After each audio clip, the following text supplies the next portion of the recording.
এই কৃষি কার্ডের তামাশা বাদ দিয়ে ফসলের বীমা করা। এই জন্য সরাসরি আপনাকে ধান কিনতে হবে, তাহলে কৃষক লাভবান হবে। 4টা কাজ করা দরকার।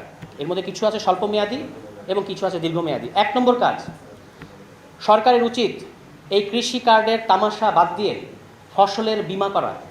আবহাওয়ার সাথে মিল রেখে সরকারের উচিত যে আমরা কৃষককে বীমা দেবো, বীমার আওতায় আনবো। যারা ক্ষতিগ্রস্ত কৃষক তাদেরকে এই বীমার মাধ্যমে নগদ অর্থ কৃষকের কাছে যেতে হবে। এটা সরকারের 1 নম্বর কাজ হওয়া উচিত। দ্বিতীয় কাজ হচ্ছে সরকারের উচিত যে আপনারা যে মিলারদের কাছ থেকে, ওই যে গোডাউনের মালিকের কাছ থেকে চাল কেনেন, তারা কিন্তু অল্প দামে একেবারে খুবই ঠকিয়ে কৃষককে ধানটা কিনে নেয় এবং তারপর সেটাকে শুকিয়ে বেশি দামে আপনাদের কাছে বিক্রি করে। কারণ আপনারা যে একটা কঠিন প্রক্রিয়া করে রেখেছেন, কৃষককে আপনার ওই একটা ব্যাংক অ্যাকাউন্ট খুলতে হবে, ধানটা শুকায় আনতে হবে, আর্দ্রতার একটা নির্দিষ্ট পরিমাপ থাকতে হবে, এই জটিল প্রক্রিয়া তো আমাদের কৃষক বোঝে না। সে সারা বছর ফসল ফলাবে, তারপর আবার আপনার এই সমস্ত প্রক্রিয়ার পেছনে ঘুরবে। আপনি পারলে সেই মডেলে যান, যেটা আমাদের মরহুম ডাক্তার জাফরুল্লাহ সাহেব বলেছিলেন, যে চিকিৎসা যাবে মানে রোগীর দুয়ারে, বাংলাদেশের জনগণের দুয়ারে দুয়ারে চিকিৎসা যাবে। একইভাবে কৃষকের দুয়ারে যদি সরকার না যেতে পারে, ফসল ফলানোর পরে কৃষকের আর কোনো কাজ নাই।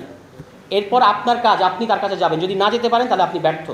এই কারণে সরকার ওই যে সরাসরি ধান কিনতে হবে কৃষকের কাছ থেকে, সরকার কিন্তু ধান কম কেনে, বেশিরভাগই চাল কেনে। এই জন্য সরাসরি আপনাকে ধান কিনতে হবে, তাহলে কৃষক লাভবান হবে। এটা হলো 2 নম্বর। এবং 3 নম্বর হচ্ছে আপনার মৌসুমের আগেই আপনারা জানেন যে আমাদের মৌসুমটা হওয়ার পরে যখন ফসল কাটার মোমেন্ট আসে, সেই সময় সরকার একটা দাম নির্ধারণ করে এবং তারও 15-20 দিন পরে তারা কেনা শুরু করে, এবং এর মধ্য দিয়ে কৃষক আসলে ধানের দামটা হারায়। এই জন্য ফসল, যেটা ভারতে হয়, যেটা আমাদের শ্রীলঙ্কা কিংবা নেপাল এই সমস্ত দেশে হয়, যে ফসল ফলানোর আগেই, মৌসুমের আগেই আপনাকে বলতে হবে যে এবার সহায়ক মূল্য হবে এত। যদি আমরা এটা বলতে পারি তাহলে কৃষক আসলে তার বার্গেনিং ক্যাপাসিটি বাড়বে। এটা হচ্ছে 3 নম্বর কাজ। এবং 4র্থ কাজ হচ্ছে আপনাকে মানে কৃষককে এই যে বিমা এবং আবহাওয়ার, যেটা আমরা বললাম যে আবহাওয়া ভিত্তিক বিমা, এগুলোর মধ্যে নিয়ে আসতে হবে, একটা সেফটি নেটের মধ্যে আনতে হবে।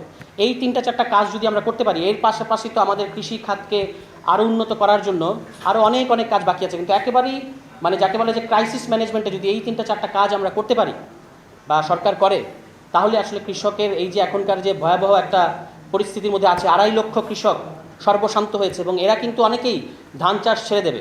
ধান চাষ ছেড়ে দিয়ে তারা শহরে আসবে, রিক্সা চালাতে, শহরে আসবে, ফুটপাতে বসে কিছু একটা বিক্রি করতে। আপনি তারপর আবার আপনার পুলিশ এবং আপনার ক্যাডার বাহিনী দিয়ে তাদেরকে এখান থেকে উঠিয়ে দেবেন, তাদের কাছ থেকে চাঁদাবাজি করবেন। অলরেডি যারা সর্বশান্ত, যারা শহরে এসেছে, তাদের উপর আপনি আবারও জুলুম করবেন।